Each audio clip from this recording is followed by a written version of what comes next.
amigos, estamos iniciando mais um programa Esclarecimentos Oportunos. Lembrando que o nosso programa tem o objetivo de levar a você os esclarecimentos da doutrina espírita, sempre nos baseando nos ensinamentos de Allan Kardec. Conosco, como sempre, o nosso amigo Milton Felipelli. Fala, muito obrigado, estou bem. E agradecer já a atenção de todos, desejando que os bons espíritos nos ajudem sempre. Ô Milton, só para lembrar aqui os nossos amigos, Kardec fez uma sugestão para aqueles que estão iniciando a doutrina espírita de estudar o livro O que é o Espiritismo. Você pode falar um pouquinho sobre isso, Milton? Posso.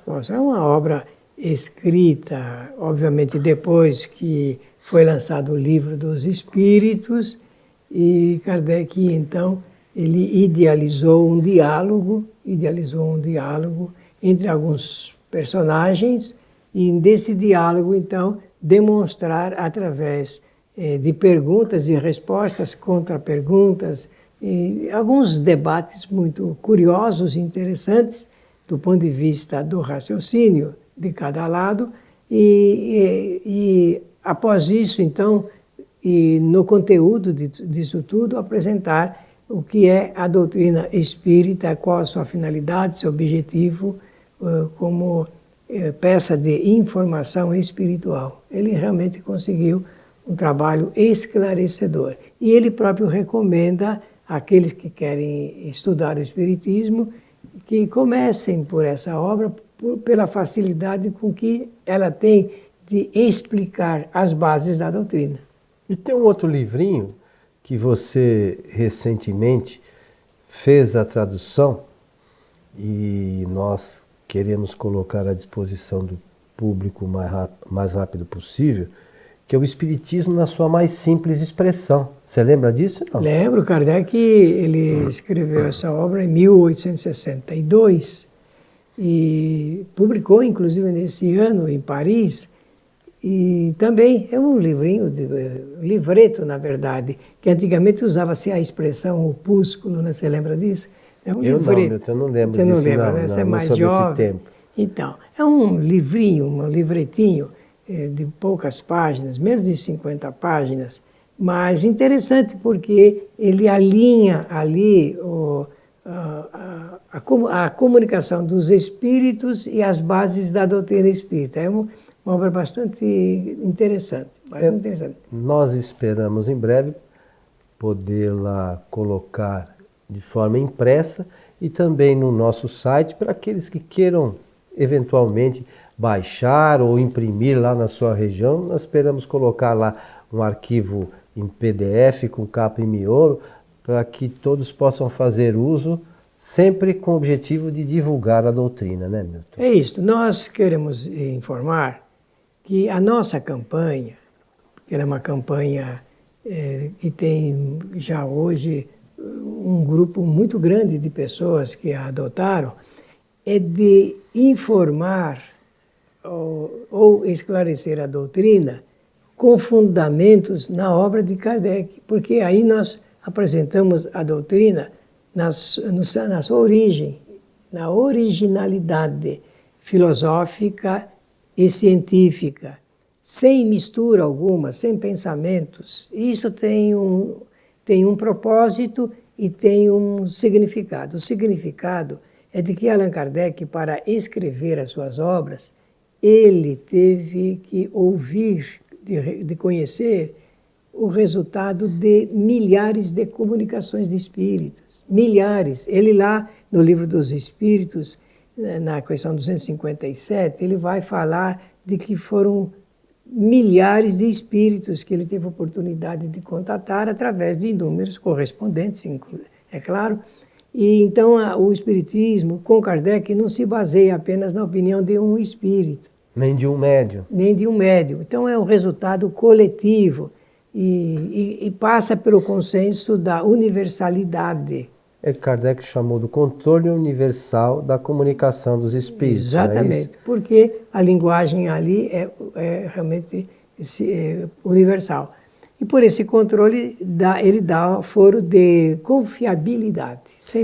É por isso, essa campanha é uma campanha de esclarecimento para avançar, e hoje são milhares de pessoas que estão envolvidas nesse processo de informação e esclarecimento. Agora, dizer o seguinte, a conscientização fica por conta de cada pessoa.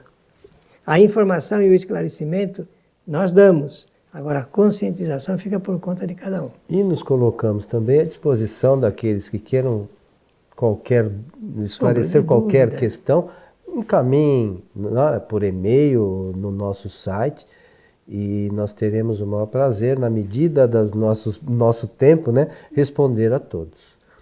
Mas, seu Milton, como sempre fazemos, vamos aqui atender a mais uma pessoa que nos escreveu o seguinte: há muito tempo deixei de fazer preces e orações, pois percebi que isso não resolve os meus problemas. Porém, ouvi casualmente o programa em que vocês comentaram esse assunto. Gostaria de saber um pouco mais a respeito do tema. Bom, muito interessante. É uma necessidade, isso não é uma curiosidade, porque a pessoa está mostrando já uma parte prática das suas preocupações. Isso é muito bom mesmo. Olha, dizer assim, próxima à pergunta 471, e eu penso até que é 471 mesmo do Livro dos Espíritos, se não for, um pouco mais para frente, eu peço a compreensão de todos aí pela o ato da lembrança, né? Mas eu penso que é 471. 471. Kardec vai dizer o seguinte: para que serve a prece? Prece serve, em primeiro lugar, para solicitar. Em segundo, para agradecer. Em terceiro, para reverenciar. Vamos começar pelo primeiro. Agradecer. Agradecer o quê? Obviamente nós podemos, em um ato de humildade humana, agradecer pela vida. Porque realmente é um patrimônio considerável do espírito.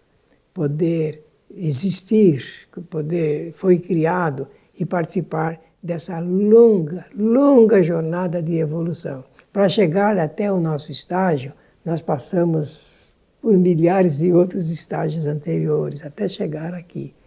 E para solicitar, primeiro para agradecer, e segundo para solicitar, solicitar assistência espiritual, o socorro espiritual, que não deve faltar em momento algum, e é por isso que nós introduzimos propositadamente aqui em nosso programa Esclarecimentos Oportunos, na abertura, a nossa saudação, que os bons espíritos nos ajudem sempre. Esta é a nossa solicitação, porque ligados a eles, nós criamos um elo forte, e esse elo se traduz pelas nossas necessidades de um socorro, de uma assistência bondosa que eles poderão nos oferecer.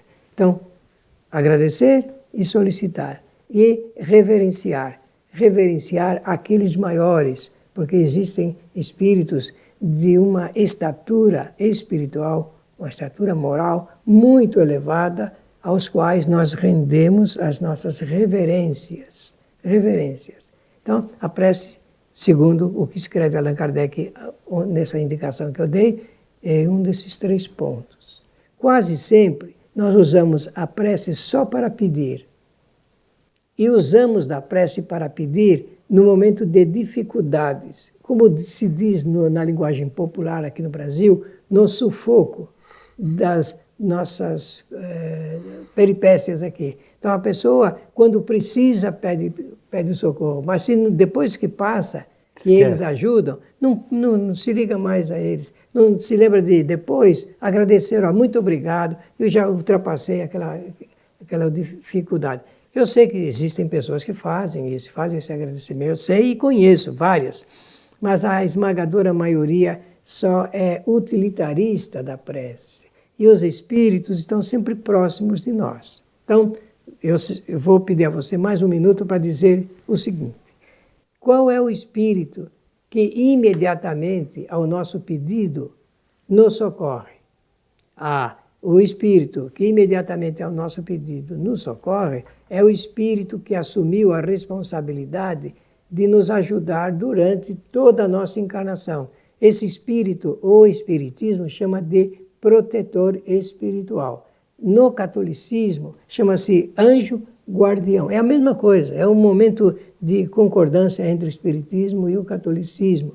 O anjo guardião, para o católico, é o protetor espiritual para o espírita. Esse espírito assumiu esse grau de responsabilidade.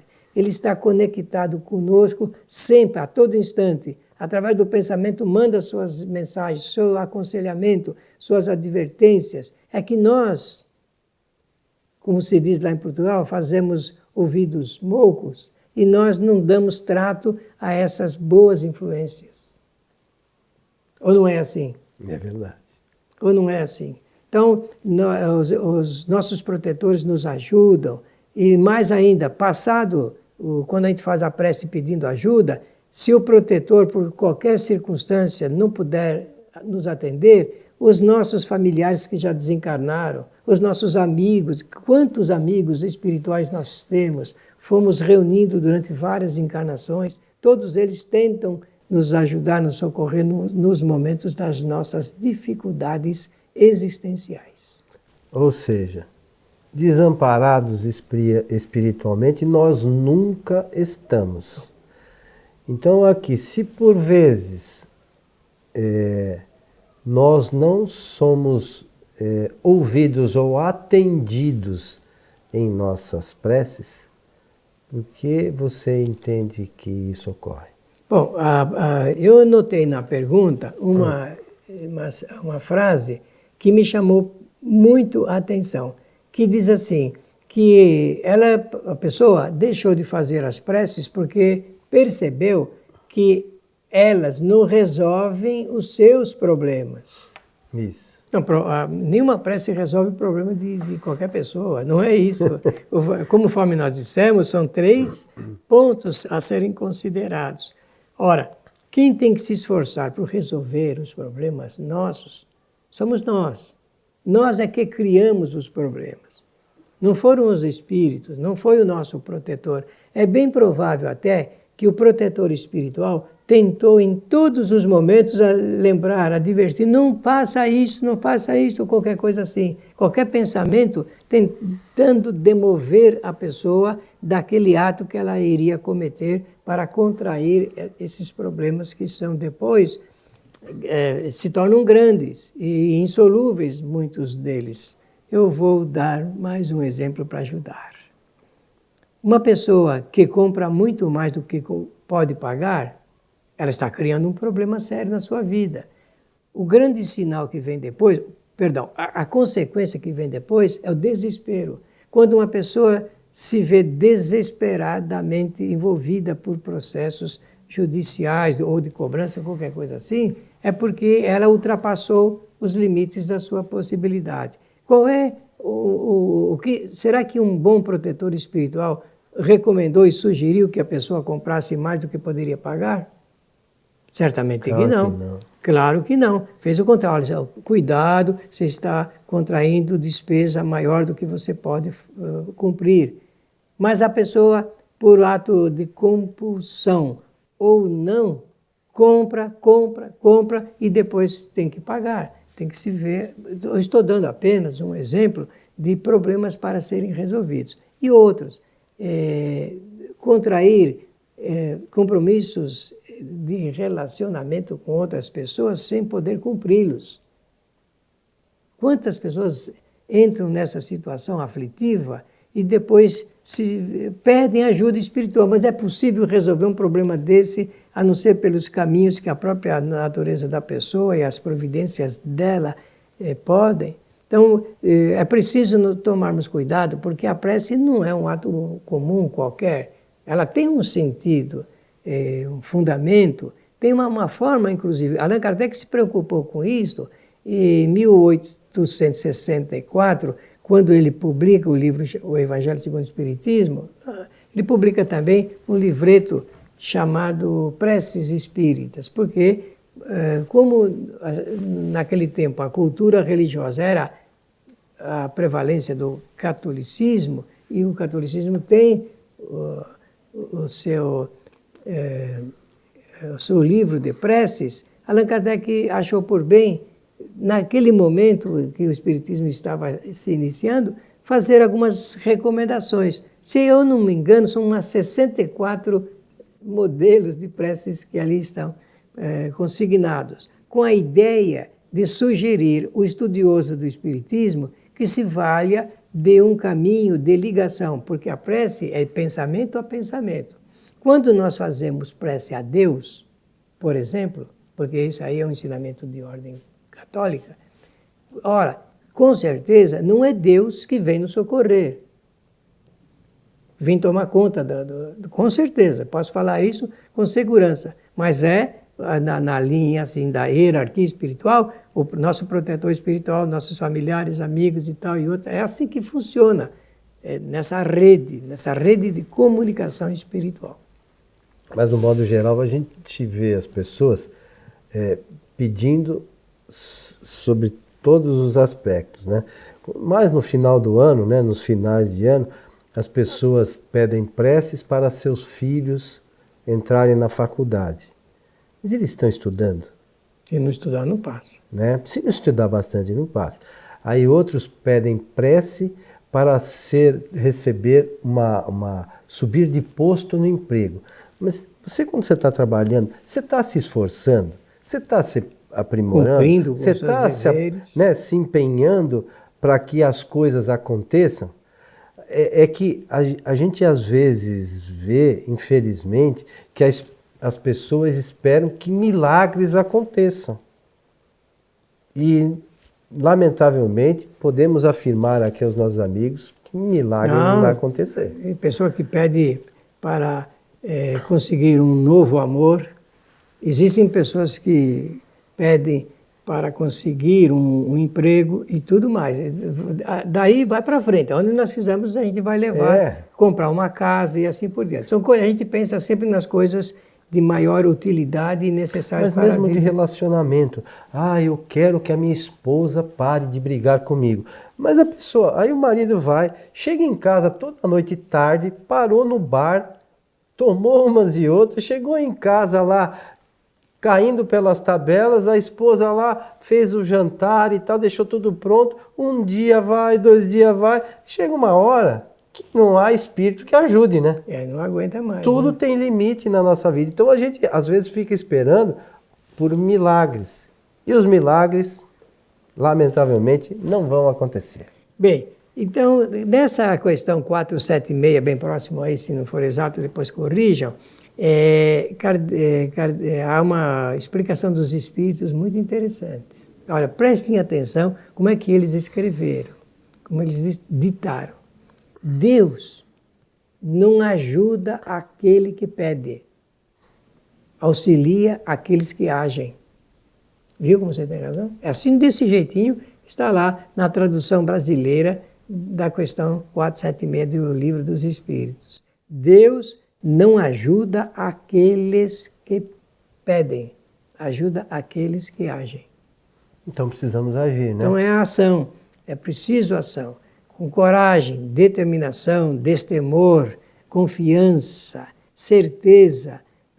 Nós temos que ter conhecimento para aumentar a nossa capacidade de entendimento. Aí vem a convicção. Ninguém segura um espírito convicto e determinado. E aí lembramos dos atributos dos espíritos, né? Inteligência, vontade e pensamento. Se nós tivermos uma vontade firme, nós atingimos os nossos objetivos, não é isso, seu Milton? Com certeza. Meu amigo, estamos chegando ao final de mais um programa Esclarecimentos Oportunos. Que os bons espíritos nos ajudem sempre. E que nós possamos, né, com o nosso empenho, nos ajudar também. O nosso abraço e até o nosso próximo programa.